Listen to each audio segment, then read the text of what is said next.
ওয়ালাইকুম, সবাই কেমন আছেন? আশা করি সবাই ভালো আছেন। আলহামদুলিল্লাহ আমিও ভালো আছি। অনেকদিন পর ইউনিভার্সিটিতে এসে ইউনিভার্সিটির আশেপাশের পরিবেশটা আমার খুবই ভালো লাগছে। দেখতে পারছেন যে এখানে যে মাঠ, কত সুন্দর ঘাস জন্মেছে। আগে কিন্তু এখানে এমন ছিল না, এখানে মাটি এবং বালি ছিল। এটা হওয়ার কারণ হচ্ছে আপনার উইন্টার, সো এখন মাটিটা উর্বর হয়েছে, ঘাস জন্মানোর জন্য মাটিটা উপযুক্ত হয়েছে এজন্য। আর হচ্ছে একটা জিনিস আপনাদের দেখাই, দেখতে এভাবে দেখলে বুঝতে পারবেন আকাশে কি পরিমাণে রোদ। আকাশে অনেক রোদ, তারপরও স্টিল আমার প্রচন্ড শীত লাগছে।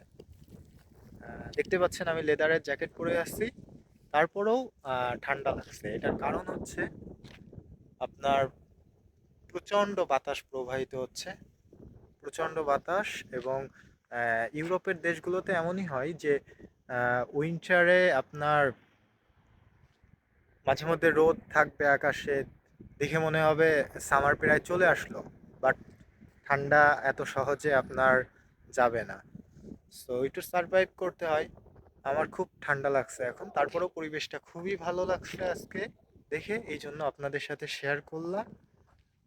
এই হচ্ছে বিষয়, এই যে আমাদের ইউনিভার্সিটি। তো সাথেই থাকবেন, পরবর্তীতে অন্য কোনো ভিডিওতে দেখা হবে। আজকে তো কিছু কোনো ইনফরমেশন শেয়ার করলাম না, জাস্ট আজকে একটু ফিলিংস শেয়ার করার চেষ্টা করলাম।